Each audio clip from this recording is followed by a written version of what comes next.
Good evening, doctor. Sales manager from shipping company.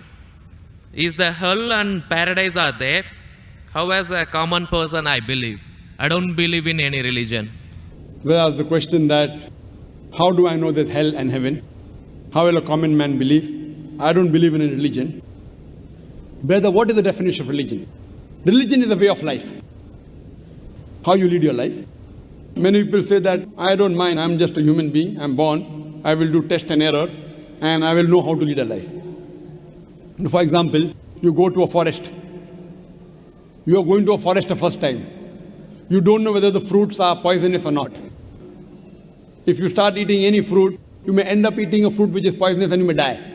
What do? You ask an expert. Right or wrong?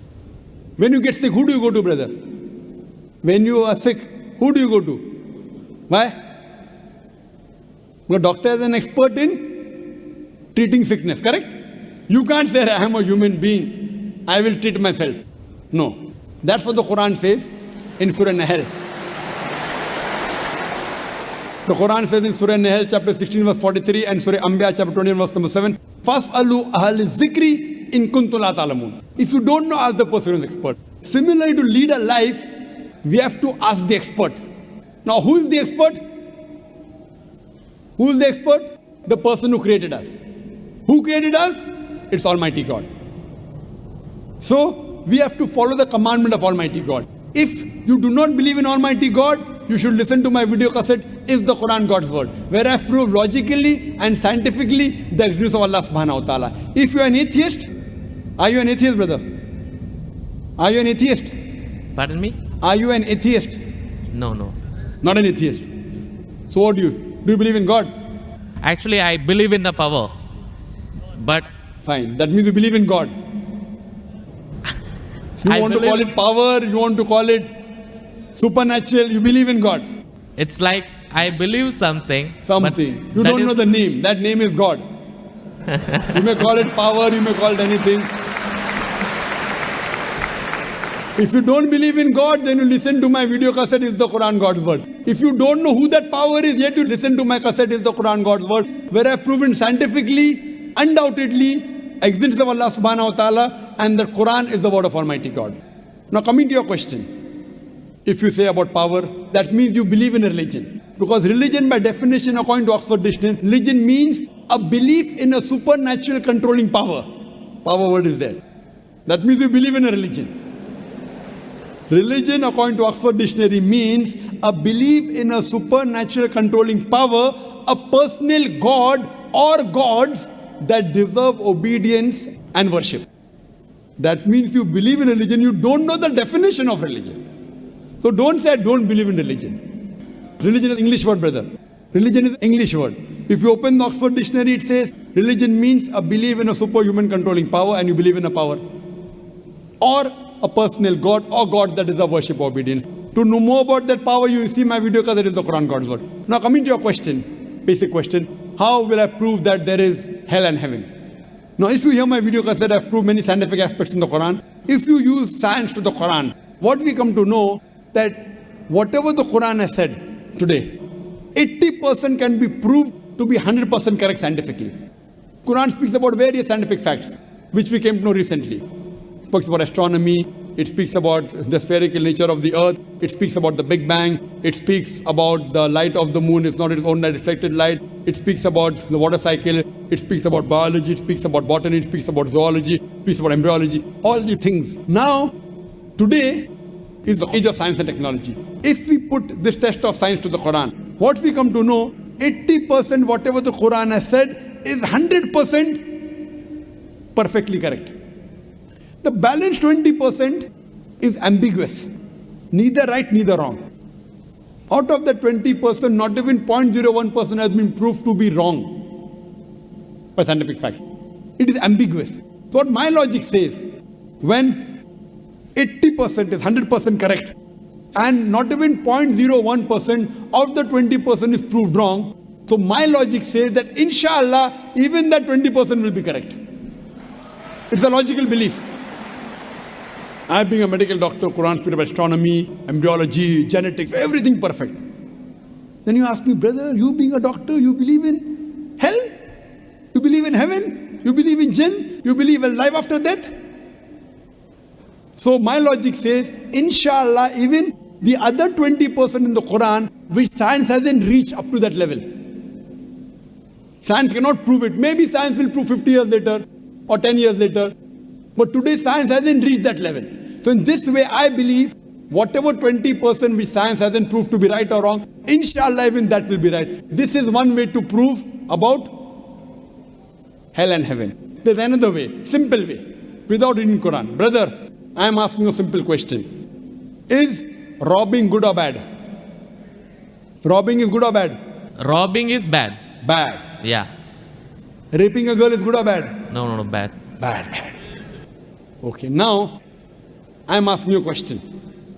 Logically, I suppose happen to be the biggest mafia. Hypothetically.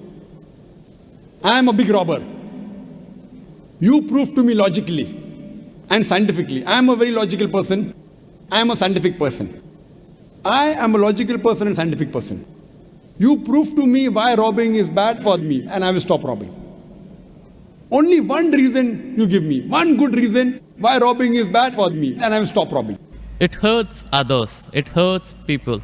It hurts others. What difference does it make to me? If it hurts, if I rob 1,000 riyal, it is benefiting me. I can see movie. I can go to a 5-star hotel. What difference does it make whether it hurts others? Does it hurt me? I told you, prove to me why it is bad for me, not for others. I am least bothered about the others. Why is it bad for me? When I am robbing 1,000, if it hurts him, no problem. What difference does it make to me? If it hurts somebody else, does it make a difference to me? I can enjoy, I can see movie. I can eat chicken biryani. I asked you, give me one logical reason why it is bad for me, not why it is bad for others. I am a big mafia. I am powerful. I am a scientific person, logical person. Prove to me one good reason, logical, why robbing is bad. I will stop robbing. Come on. Another try, brother. Another try. One more try. Why it is bad? No answer. No answer. Try. There are 20, 30 reasons, 100 reasons you can give. Actually, as you said, the religion means the way of life. Not religion. Why robbing is bad? Tell me. Don't go to religion. No. I'm coming to the point. No, not point. First tell me why robbing is bad. We'll come back to your point afterwards. I'll come to your point afterwards. When that is the way of life. Not way of life. Tell me why robbing is bad according to you. Why it is bad for me, I will stop robbing. Up to me, it hurts others. So, but what difference does it make to me when it hurts others? Does it hurt me? Of course, why it is bad for me, not why it is bad for others.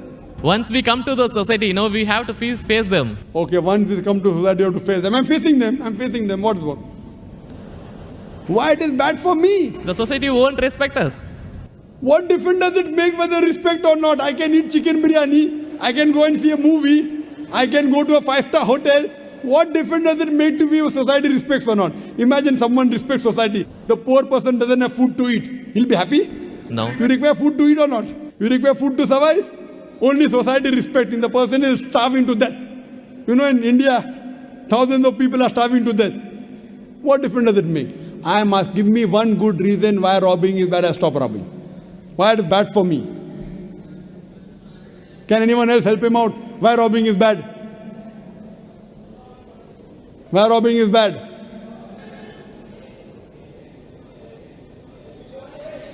There are various answers. I'll help you out. You may say, police will catch you. Good logical reason. Police will come and catch you. Correct, right or wrong? Correct. But you didn't give the, I'm helping you out. But brother, I told you I'm a powerful mafia. The police is in my pocket. Ministers are in my pocket. Big mafia. See, all the top mafia, the police is in the pocket, they are on my payroll. The police is on my payroll. What will they catch me? Small robber like you should not rob. You will get arrested. I'm a top mafia. The police is on my payroll. Even the ministers are on my payroll. They are in my pocket. So small robber like you should not rob. Big mafia like me can rob. Another reason, I'll help you out. Maybe somebody will come and rob you. Yes. No one can rob me because I've got 100 bodyguards. All of them hiding behind the stage. Bodyguards. Small robber robs, somebody will rob him. No one can rob me because I've got bodyguards. Hundreds of bodyguards with AK-47. So logically, you cannot prove at all why robbing is bad. With all your science and technology, you cannot prove robbing is bad. So shall I take it in that way? It is to make people fear that, if you do wrong things, then when you die. What wrong thing? Where is robbing wrong? First to prove it is wrong, na? Where is robbing wrong? You haven't proved to me robbing is wrong. When you prove robbing is wrong, then you can say don't do wrong things, na? Therefore, what is good, what is right, you require a creator to tell you. You require a doctor to tell you what food is good, what food is bad. This fruit is poisonous, this is healthy for you. Apple is healthy for you, wild berries are poisonous for you. A doctor tells you. There's no better doctor than Allah subhanahu wa ta'ala. Logically speaking, brother, that mafia has got bodyguards. No one can harm him. And believe me, there are many examples. He dies a very comfortable death. But I am asking you a simple question now, brother. Don't you think that there should be justice? Brother, Yes. justice. Someone should punish him or not? Law is there. But the law cannot punish every human being here. Why? There are many mafias in Italy. There are many underworld people in India. And the law can't do anything to them. The law is in their pocket. But yet, you as a common man, don't you think you should be punished? Raping is good or bad? There are many people who rape. They rape the girls. No, nothing. The law cannot catch them. So don't you think he should be punished? Yes or no? Yes. But there are many people you see in this world who are big mafias. They die comfortable, that they are rich, they are millionaires. There should be some justice. The reply is given by Creator. Surah Al-Imran, chapter number 3, verse number 185. Allah says, Kullu nafsin zaikatul maut. Every soul shall have a taste of death. But the final recompense will be on the day of judgment. This life is just mere chattels of deception. If there is no life after death, this life is of injustice. What we say that the total justice would be on the day of judgment. Our Creator Almighty God will give justice. I tell the person, fine, you may be a big robber. For example, you are that mafia, now I am a Muslim. No one can harm you. Police is in your pocket. Then I ask you, justice is required. Yes. If someone robs you, no one can rob you, agree. But don't you feel there should be justice? There are many robbers, there are many evil, there are many criminals who go scot-free. Unless there is life after death, you cannot prove robbing is bad. You cannot prove raping is bad.